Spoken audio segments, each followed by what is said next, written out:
Disclaimer: this video is for educational and entertainment purposes only. It does not constitute financial advice. We are not registered financial advisors.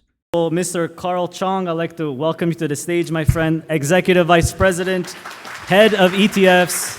Karl. Long time no see, Karl. Yes, Long absolutely. time no see. I just hosted Adriano at our office there, so I wish you were there when we were all actually in the office. But it was No, a but you Friday. guys took the time. I know many of you came in just to host Eric and I, and we have to say you have the most unbelievable offices. For about 3 seconds, I looked at Eric and I said, well, maybe we can go back to work. But I mean, you got a gym, you got a speakeasy, you got a bar. I mean, it's unbelievable. But all right, so Karl, the Ninepoint is, how could I say this, a bit newer to the game. You guys are later entrants in the, I would say, the covered call space in Canada specifically. So why don't you tell us a little bit about the origin of Ninepoint a little bit and why you guys decided to get into this very crowded and competitive space. And it's always going to be crowded and competitive in the asset management industry. I had started in this industry, the ETF industry, in 2009, right? So the only way you can tell probably is my white hairs, but I have been doing this for close to 15 years, and I did see the evolution of the industry. You know, a lot of the folks that spoke earlier, I had met them earlier in my career and seen the development of it. And so part of it is that regardless of competition, there's always a way to add value, whether it's from now or 10 years from now. When it came to Ninepoint, our evolution started from the commodity space. Many of you know Sprott. It's a publicly traded company. Ninepoint is a spin-out of Sprott Asset Management in 2017. We had John Wilson and James Fox as the co-CEOs of Ninepoint that took away the diversified asset management business in 2017. We now run $8.2 billion in assets under management in a variety of areas. And when you think of Ninepoint, so what it actually means, there's a puzzle from Mensa, and we actually used to use this in interviews, where you would have to draw a 3-point grid without removing the pen from the paper. And the only way you can do that is drawing outside the box. So the whole concept of Ninepoint is you're thinking outside the box. So alternatives, whether it be credit or you know, specialized energy strategies, was really how we started the business. And then naturally a fit would be the covered call side because we've been doing it for over 20 years. Okay, cool. So you guys have, obviously, you have lots of experience there. So let's talk about your high shares suite. So you guys have a bunch of high share ETFs. A lot of them have single tickers. You also have an all-in-one with ECHI for the Canadian ones. And I believe you have a couple of all-in-ones coming you filed for in the US as well. So why don't you tell me about the reception you've received so far, the feedback you've received so far, and some upcoming launches if you want to talk about that as well. So good. So I met so many of you here tonight, and many of you hold some of our products, which is great to hear, ECHI probably being the most popular. Since we launched August 22nd, 2025, we've raised about $500 million in AUM. We just passed it a few days ago. That was my target internally, so it's great to hit that a bit earlier. ECHI represents close to $200 million of that. So, and I think, you know, the idea is when you're saying competition and how you kind of differentiate, I think there's a couple of factors that we've utilized. One, because the other side of the business has been so lucrative and profitable for the firm, we're able to subsidize some of this side with 29 basis points, and that's why the fee is there. We're not some kind of new up-and-coming firm. We're a profitable firm that's able to subsidize some of these costs. So 29 basis points ends up being, on the single stock side, about 27% less than competitors in this marketplace. And you've seen this with HEI. I think ACHI, it certainly counts. The other side with this is that because we're independent and we're employee-owned, we can certainly be dynamic and start in areas and really try to be innovative in different areas where it didn't allow access. So when we first started off, when I started off at Ninepoint, one of the open areas of white space was in the Canadian single stock side. it hadn't been done. You had Tesla and others and other providers have gone that route. But I saw an opening here, and what it was a structural, legal issue that why some of the competitors didn't come to the marketplace. It's called a SIFT. If you guys remember income trusts, they weren't allowing you to hold single stocks in a trust over 50%. And as of course you're holding a single stock, that's 100% of the trust. So in this example here, we worked with regulators, we developed a corporate class structure to offer it, and we came out relatively first. So that's the key, is to be first in an area that has white space and be competitive. And that's led to a lot of the success. Hopefully you guys have been beneficial in holding some of our products.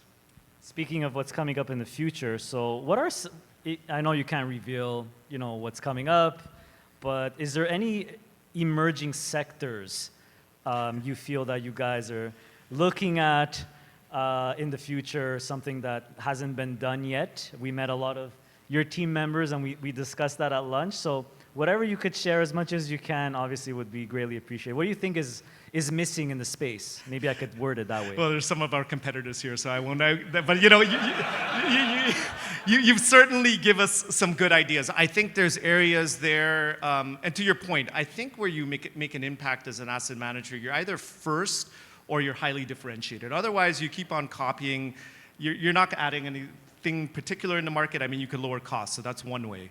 But to your point, I feel, well, going back to what we filed for 7 baskets, both broad-based and sector-based. We've gotten a lot of feedback from the community on a US basket, so that's logical. We'll use our portfolio management expertise to try to add value, just like we did with ECHI. And ECHI will have a 1-year track record at a 1 year, in August 22nd, so hopefully we'll talk a little bit more about that. But going forward, I think the crypto area is an area we can certainly get involved in. We spoke a little bit about what we can do on that space. I think with crypto, whether it be income or some form of risk management, maybe a different security, hint, hint, STRC, it could be any of these that we can maybe... You heard it here, people. that we can maybe add some value in that space as well, because it's not available right now. Much appreciated. Definitely looking forward to it, my friend. So, final question. We have one, everyone knows who it is. We have a giant in the split share fund space here tonight. They're actually going next. So you guys have a split fund, NPS, that's been out for, I think, 2 or 3 years.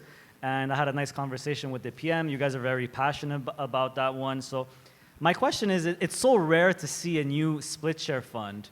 My opinion, very underappreciated in the market, very unique to Canada. Yes. What's the reason you guys decided to launch that one? What's the reasoning behind that?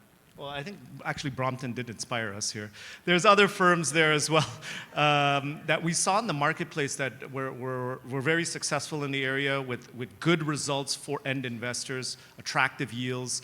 So it kind of like lines up with a lot of what we're doing with high shares, right? So part of the reason we launched in May 2024, we did a dividend portfolio. You met the portfolio manager, Jeff Sayre. The performance has been excellent. It's a combination of financials and insurers and other top 10 Canadian names.